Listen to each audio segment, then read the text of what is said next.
Okay, we are at February 22nd, 2008. Called Don't Do This, You Don't Mean It. So I think I may be making a mistake. I feel like I'm rushing into this, throwing myself into something new so that I don't have to think or sort out the old issues. Like a new band-aid over a new wound. But part of me knows I'm nowhere near ready for this, but the other part of me feels like I need that forced push to get me moving and going. This last week has been great, but the truth of the matter is, I'm still scared to death. It also doesn't help that I got a text from Mr. Jackass himself. Apparently one of my friends decided to find his email since I wouldn't give it to him and messed with him, so of course it becomes all my fault. Whatever. Anyways, since I have the time, I figured I'd put together a nice little blog of perfect TV moments that could easily be my life. Enjoy.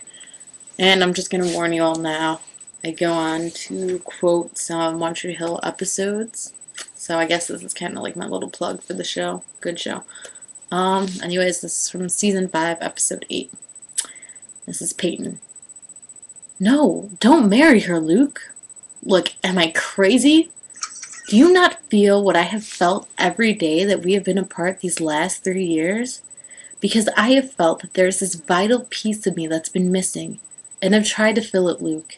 I've tried to fill it with work and music and friends, and it stayed empty until last night when you kissed me and my entire universe snapped back into focus.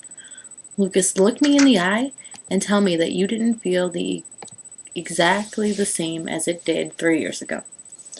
And then she goes, I love you, Lucas, and I think I have since the first moment we locked eyes. And this is gonna suck. But if what you want is for me to let go, then I'm gonna do it. Be happy, Luke. I want that with all my heart. And that's from episode 7. And Lucas is all like, let me ask you something. Do you have an alarm in your head that goes off every time I'm happy with someone else? What do you want from me? I fly to LA, I asked you to marry me, and you said no, so I moved on.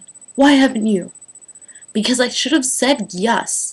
Luke, I was young and I was scared, and I did not realize that by saying I wasn't ready would mean that we would never be together again. Had I known that, I would have said yes. Peyton. No, Luke.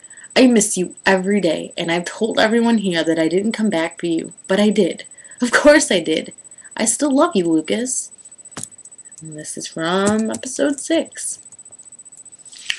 I went by my old house, and there's a teenage girl living there now, and she showed me my closet door. And you know what that said? Lucas and Peyton. True love always. Always, Lucas. That's what we were supposed to have until you showed up 3 years ago in LA and ambushed me.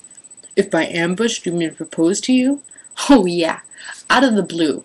A proposal that was driven by some insecurity that I have never been able to understand. Insecurity? Right. Let me tell you how you get always, Peyton. When a man asks you to marry him, you say yes. You don't say no and then call him insecure. I never said no.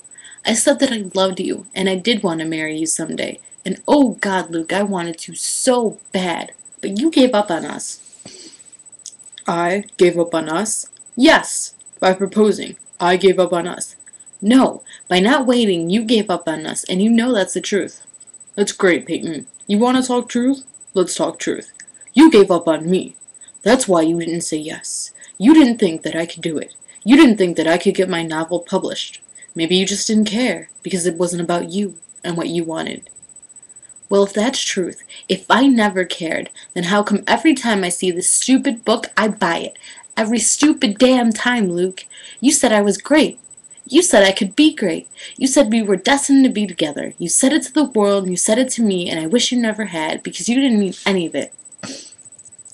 And then, episode 4. He's not good enough for you. Hey, don't do that. Do what? He's not good enough for you? I don't want you saying things like that to me, Lucas.